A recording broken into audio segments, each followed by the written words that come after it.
सर्दियों का मौसम आ चुका है। ऐसे में सबसे बड़ी समस्या आती है फटी एड़ियों की।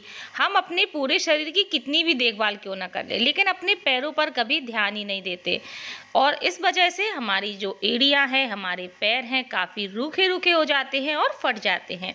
तो आज मैं आपके साथ ऐसी रेमेडी लेकर के आई हूँ जो कि कई साल पुरानी है, लेकिन है बहुत ही ज़्यादा इफ़ेक्टिव। यकीन मानिए, इसको लगाने के बाद आपको जो रिजल्ट मिलेगा इतना बेस्ट होगा कि इसके सामने बाजार की कोई क्रीम या कोई भी जेल नहीं टिकने वाली। तो चलिए देरी किस बात की, देखते हैं इस रेमेडी को कैसे बनाना है। इसके लिए हमें बहुत ही बेसिक चीज़ों की ज़रूरत होगी जो कि बहुत ही आसानी से लगभग सभी घरों में मिल जाती है। सबसे पहले हमें चाहिए होगी मोमबत्ती, या फिर आप इसको वैक्स भी बोल सकते हैं। तो हमारे घरों में अक्सर मोमबत्ती रहती ही रहती है, नहीं तो मार्केट से 2-3 रुपए की बहुत ही आसानी से मिल जाती है। तो यहाँ पर बस ध्यान इतना देना है कि कोशिश करनी है कलरफुल मोमबत्ती ना हो, यानी कि सफ़ेद वाली हो, उसमें कलर का इस्तेमाल ना किया गया हो। अब हमें ज़रूरत होगी सरसों के तेल की, यानी कि मस्टर्ड ऑयल की। ये तेल हमारी दादी नानी के ज़माने से ही बहुत इस्तेमाल किया जाता है, बहुत फ़ायदेमंद होता है। तो शुद्ध सरसों का तेल मिल जाए बहुत बढ़िया बात है, बहुत अच्छा रिजल्ट मिलता है। साथ ही में यहाँ पर हमने ले लिया है थोड़ा सा नारियल का तेल, यानी कि कोकोनट ऑयल। अगर आपके पास कोकोनट ऑयल नहीं है तो आप इसकी जगह पर थोड़ा सा बादाम का तेल भी ले सकते हैं। बादाम के तेल में विटामिन ई पाया जाता है जो नरिशिंग का काम करता है, जिससे बहुत अच्छा रिजल्ट मिलता है। दोनों में से कोई भी तेल चलेगा। अब बारी आती है एलोवेरा जेल की।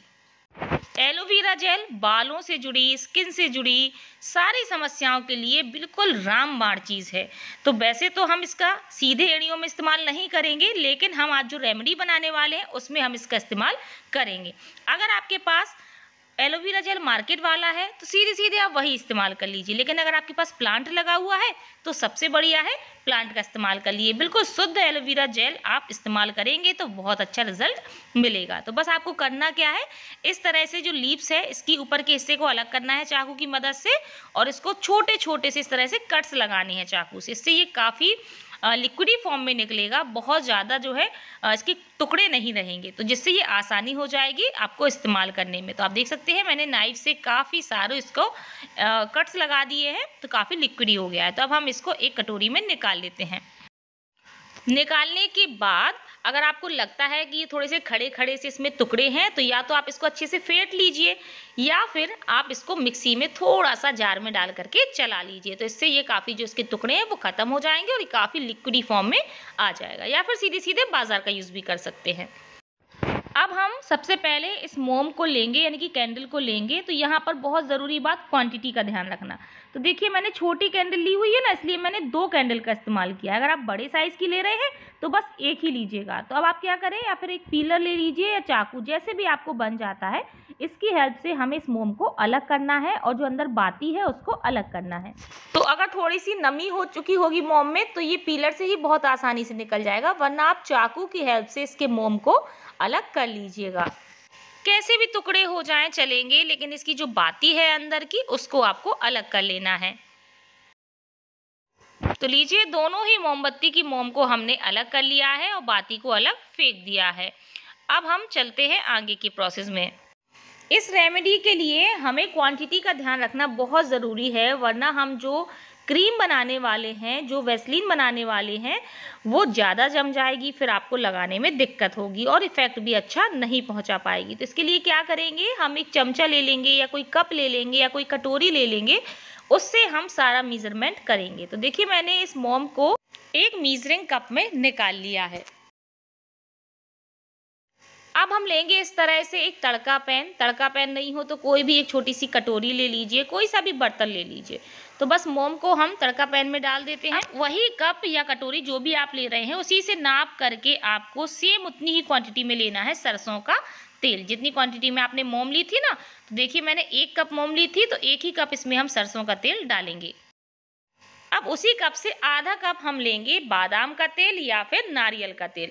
नारियल या बादाम के तेल में विटामिन्स होते हैं जो कि नरिशिंग का काम करते हैं, बहुत जल्दी क्रैक्स को रिकवर करते हैं, यानी कि हीलिंग को भरते हैं। तो बस आधा कप ही हम इसमें नारियल का तेल डाल देते हैं। अब हम इसमें डालेंगे एलोवेरा जेल। मैंने इसको अच्छे से फेंट लिया है, तो देखिए कितनी अच्छी लिक्विडी फॉर्म में आ गया है। आप मिक्सी में भी इसको पीस सकते थे। तो बिल्कुल भी इसके टुकड़े नहीं होने चाहिए, ये चीज़ का ध्यान रखिए, क्योंकि एलोवेरा जेल जो है वो मेल्ट नहीं होता है, जैसा आप डालेंगे वैसा ही रहेगा। तो जेल भी हम डाल देते हैं। अब हम अच्छे से एक बार मिक्स कर देंगे और चलते हैं गैस की तरफ। गैस को हम फटाफट से ऑन कर लेते हैं। फ्लेम को हम मीडियम रखेंगे। अब हम इस तड़का पैन को या जो भी बर्तन लिया है उसे गैस पर रखेंगे और कंटिन्यू 1 चमचे की मदद से इसको चलाते रहेंगे। फ्लेम मीडियम ही रखना, ताकि बिल्कुल स्लो आंच पर ये धीरे धीरे जो मोम है, जो बैक्स है, वो मेल्ट हो और अच्छे से सभी चीज़ों के साथ मिक्सअप हो पाए। तो इसको हम लगातार चलाते जाएंगे। विद इन 2 मिनट्स, 2 मिनट के अंदर ही आप देखेंगे कि सारी बैक्स से जो मोम है वो मेल्ट हो चुकी है। देखिए मेल्ट होना शुरू हो चुकी है। बस आपको कॉन्टिन्यूअस इसको चलाते जाना है, इस चीज़ का ध्यान रखिएगा। आप देख सकते हैं पूरी मेल्ट हो चुकी है मोम और सभी चीज़ें बहुत अच्छे से मिक्सअप हो चुकी हैं। इसमें एक उबाल टाइप की आने लगी है, तो बस फटाफट से गैस को बंद कर देंगे और इसको हम लगातार बंद करने के बाद भी थोड़ी देर तक चलाएंगे। इसको हम हल्का सा ठंडा होने देंगे, क्योंकि गरम गरम अगर हम किसी चीज़ में सेट होने के लिए रखेंगे तो वो पिघल जाएगी। तो थोड़ा सा ठंडा होने देंगे, पूरा ठंडा मत करना वरना ये इसी में जम जाएगी। तो चलिए अब हम यहाँ पर लेंगे कुछ इस तरह से छोटी छोटी सी डिब्बियाँ। तो सभी के घरों में इस तरह से क्रीम वगैरह की डिब्बियाँ पड़ी रहती हैं खाली। कोई सी भी ले लीजिए, डिब्बी ना हो तो कोई फिर टिफ़िन ले लीजिए स्टील का या फिर प्लास्टिक का, जो भी हो उसमें आप भर करके इनको रखेंगे। तो लीजिए हमने 3 डिब्बियाँ ले ली हैं। काफ़ी सारी हमारी जो क्रीम है बन करके रेडी हो चुकी है। पूरी सर्दियों भर आपका आराम से काम चल जाएगा। तो चलिए फटाफट से इसको हम भर लेते हैं। ये हल्का सा ठंडा हो चुका है, बहुत ज़्यादा नहीं लेकिन हल्का हो चुका है। सरसों का तेल बहुत ही शुद्ध था, उसका कलर देखिए कितना पीला था, तो हमारी क्रीम का कलर भी बढ़िया पीले रंग में आएगा। तो चलिए इसमें भी हम भर लेते हैं। भरने के बाद हम बस 5 मिनट के लिए इसको ऐसे ही छोड़ देंगे। थोड़ी सी बची हुई है तो इसको हम एक स्टील की कटोरी में ट्रांसफ़र कर लेते हैं। आपको फ्रिज वगैरह कहीं भी रखने की ज़रूरत नहीं है, बस 5 मिनट के लिए छोड़ दीजिए। क्वांटिटी ध्यान रखिए, बिल्कुल परफेक्ट क्रीम बनेगी, ना तो बहुत ज़्यादा जमेगी और ना ही सॉफ्ट रहेगी। 5 मिनट हो चुके हैं। सभी डिब्बियों की कटोरी की जो क्रीम है बन करके बिल्कुल रेडी हो चुकी है और देखिए 2 छोटी मोम से हमारी कितनी सारी क्रीम बन करके तैयार हुई है। ये देखिए बहुत अच्छे से ये जम चुकी है। मैं सभी की दिखा देती हूँ। तो कुछ भी आपको करने की ज़रूरत नहीं है। सर्दी भर के लिए बस एक बार बना लीजिए इस रेमेडी को और बिल्कुल मुक्ति पाइए फटी एड़ियों से। तो चलिए अब मैं आपको बताती हूँ, इसका भी एक तरीका है लगाने का। ऐसा नहीं है कि आप सीधे सीधे लगा लीजिए, ऐसा नहीं होता है। तो चलिए मैं बता देती हूँ आपको कैसे लगाना है इसको। इसे लगाने से पहले सबसे पहले आपको अपने पैरों को साबुन की मदद से बढ़िया से धोना होगा, क्योंकि जो फटी एड़ियाँ होती हैं ना, इनके क्रैक्स में धूल मिट्टी ये सब चीज़ें भर जाती हैं, जिसकी वजह से ये क्रीम अपना असर ही नहीं दिखा पाएगी। तो बस सबसे पहले तो अच्छे से आप पैरों को क्लीन कर लीजिए। इसको आपको रात को सोने से पहले लगाना है, सुबह नहाने के बाद लगाना है। तो नहाने के बाद तो हमारे पैर क्लीन रहते हैं, हमें अलग से साफ़ करने की ज़रूरत ही नहीं है। लेकिन रात को अगर आप लगा रहे हैं तो सबसे पहले पैरों को अच्छे से पानी से और साबुन की मदद से वॉश कर लीजिए। पैरों को धोने के बाद आप एक टॉवल की हेल्प से अच्छे से इसको क्लीन कर लीजिए। बिल्कुल भी पानी या नमी नहीं रहनी चाहिए, इस चीज़ का भी आपको ध्यान रखना है। अब बस हमने अपनी जो रेमेडी जो क्रीम बना करके रखी हुई है, इस क्रीम को आपको लेना है और पूरे पैरों के तलवों पर और पैर के ऊपरी हिस्से पर भी आप लगा सकते हैं, क्योंकि जो रूखी स्किन होती है ना ड्राई, वो भी इससे काफ़ी सॉफ्ट हो जाती है।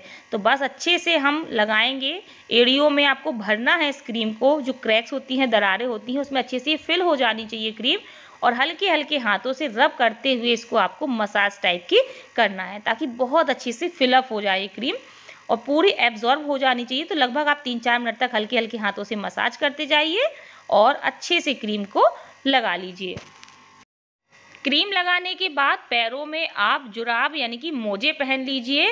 रात को सोते समय तो बिल्कुल ज़रूर पहनिएगा, अंदर ही अंदर गर्माहट रहेगी, जिससे ये क्रीम अपना बहुत अच्छा इफेक्ट दिखाती है। क्रीम मेल्ट होगी और बहुत अच्छे से अपना वर्क करेगी। सुबह के टाइम आप क्रीम भर लगा लीजिए। कोशिश करिए अगर पहन सके तो 1 घंटे के लिए ज़रूर पहन लीजिए। नहीं पहन सकते तो कोई दिक्कत नहीं, लेकिन रात को आप ज़रूर ये काम कर लीजिए। बस इतना कर लीजिए, रात भर में ही देखिएगा कितना अच्छा असर आपको दिखेगा।